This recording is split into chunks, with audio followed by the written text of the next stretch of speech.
ఈరోజు మీరు కాంగ్రెస్ ప్రభుత్వం మీరు చెప్పినట్టే ఈ 2 లక్షల ఉద్యోగాలు వేస్తా అన్నారు.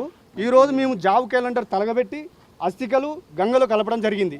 మేము ఏమంటున్నాం అంటే మా ప్రధాన డిమాండ్ ఏంటంటే ఇలా రాష్ట్ర ముఖ్యమంత్రి రేవంత్ రెడ్డి గారు మీరు ఉస్మానియా యూనివర్సిటీకి ఎట్టొస్తారు రేపు మొన్న 21 అనుకున్నారు క్యాన్సిల్ చేసుకుర్రు.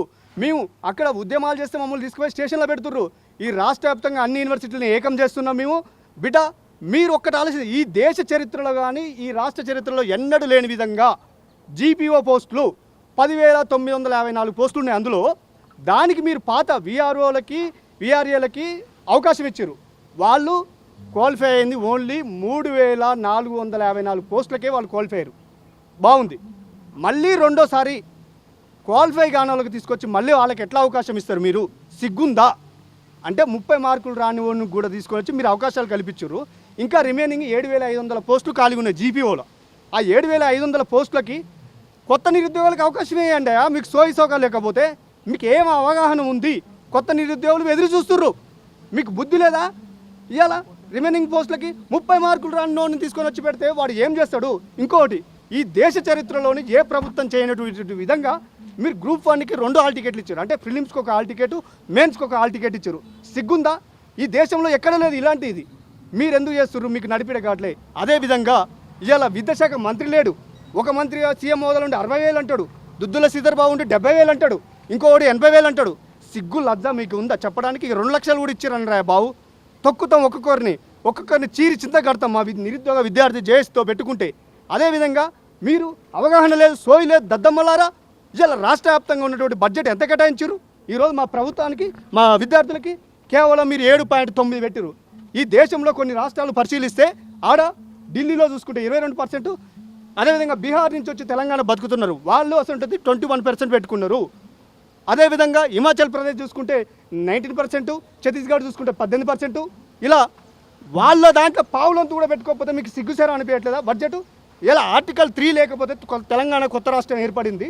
ఆ 3 వల్లనే మీరు ఇలా ముఖ్యమంత్రి అయ్యారు. మేము శాంతియుతంగా ప్రోగ్రాంలు చేస్తుంటే ఆర్టికల్ 19ని మీరు కూని చేసి రాజ్యాంగంలో ఉన్నటువంటి వాటికి కూడా మీరు గౌరవించకపోతే మీరు సీఎం చైర్లు ఎందుకు కూర్చొని పండుకోరాయా? మీరు ఏమి ఇస్తారు? ఇలా నువ్వు ఖబర్దార్, నువ్వు ఉస్మానియా యూనివర్సిటీలో రేపు అడుగు పెడితే మేము ఎట్లా సర్ప్రైజ్ ఇస్తాం మాకే తెలియదు.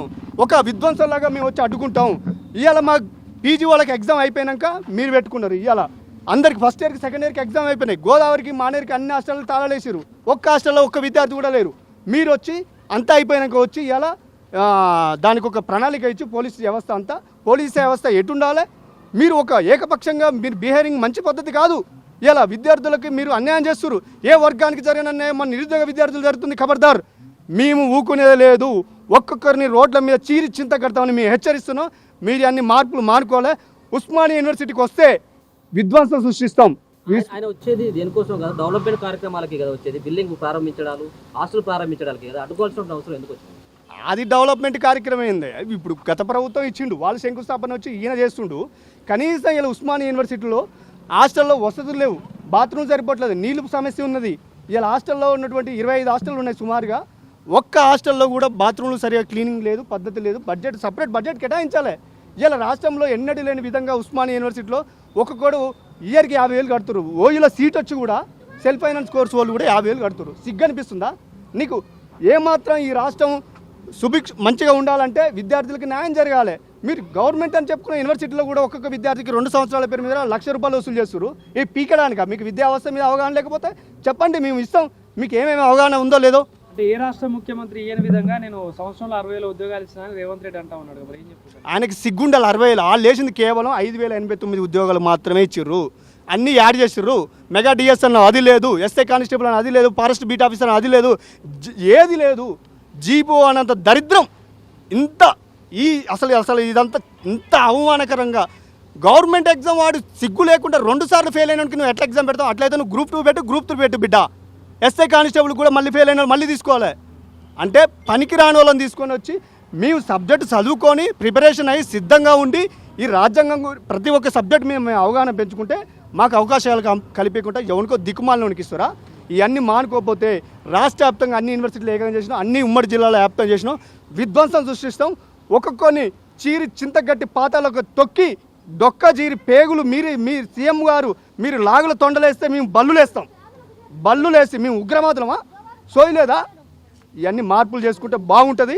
లేని ఎడల మేము పెద్ద ఎత్తున కూడా విధ్వంసం సృష్టిస్తున్నాం. ఉద్యోగాలు వాళ్ళు చెప్తాను, మీకు 2 కోట్ల ఉద్యోగాలు ఇచ్చినా కానీ మీ వాళ్ళకి రావు. రోడ్ల మీద తిరిగేటువంటి వాళ్ళంతా కూడా పార్టీలతో సంబంధాలు ఉన్నటువంటి వ్యక్తులు. పీటీఎం బ్యాచ్ వాళ్ళు కొంతమంది అంటా ఉన్నారు. సిగ్గుందా? మేము యూనివర్సిటీ స్థాయిలో ఎంఏలు ఎంఎస్సీలు స్టడీ చేసుకుని ఎవడో చెప్తే హౌలే కానీ మేము ఎట్లా వింటాం? మేము ఒక ప్రిపరేషన్ నుండి ఒక కోచింగ్ తీసుకొని ప్రిపరేషన్ ఈ స్థాయికి వస్తే ఎవడో చెప్పే ఇంత తెలివి తక్కువలం కాదు, దద్దమ్మలం కాదు. ఒక్కరికి కూడా ఎన్ని ప్రాజెక్టులు ఉంటుందో, విద్యావస్థ ఏంది, బడ్జెట్ ఏంది, ఈ రాష్ట్రం ఎటుపోతుంది, గందరగోళం అవుతుంది, విధ్వంసం నాశనం అవుతుంది, ఈ రాష్ట్రం అరగోసలు అవుతుంది, విద్యార్థి కన్నీరు పెడుతున్నారు, నిరుద్యోగులు చచ్చిపోయారు, మా విద్యార్థులు చచ్చిపోయారు ఫుడ్ పాయిజన్ కేసెస్లో. ఇలా గురుకులాలు 1022 కాలేజీలు ఉంటే దాంట్లో సరిగా వసతులు లేక ఆత్మహత్య చేసుకుంది. హన్మకొండలో వైష్ణవ అనే అమ్మాయి ఆత్మహత్య చేసుకుంది. మొన్న సూర్యాపేట జిల్లాలో అమ్మాయి ఒక శ్రావణ అనే అమ్మాయి ఆత్మహత్య చేసుకుంది. ఇలా రాష్ట్ర వ్యాప్తంగా ఆత్మహత్యలు, విద్యార్థుల గోసలు, అరిగిళ్ళు జరుగుతున్నాయి. మీరు ఏమి ఇస్తుర్రా బాబు సంకేతం? లేని ఎడల మేమందరం మిమ్మల్ని చుట్టుముట్టి బహిరంగంగా మిమ్మల్ని నేలకు కడతామని మేము హెచ్చరిస్తున్నాం. అంటే సీఎం ప్రోగ్రామ్ ఉందని చెప్పేసి ముందస్తు అరెస్టులు చేస్తా ఉన్నారు, ఎఫ్ఐఆర్లు చేస్తా ఉన్నారు. దానికి సంబంధించి ఏం చెప్తారు? ఇగో మా విద్యార్థులకు అరెస్టులు చేస్తే చేసుకోండి, మేము విద్యార్థులం పోరాడతాం. మీకు సిగ్గుండాలి. మా విద్యార్థులు మీరు అరెస్టు చేస్తే మీకు ఎవడిచ్చిండు హక్కు, రైట్స్? అంటే ఎందుకు శాంతియుతంగా చేసుకునేది భారత రాజ్యాంగం ఆర్టికల్ 19 చెప్తుంది.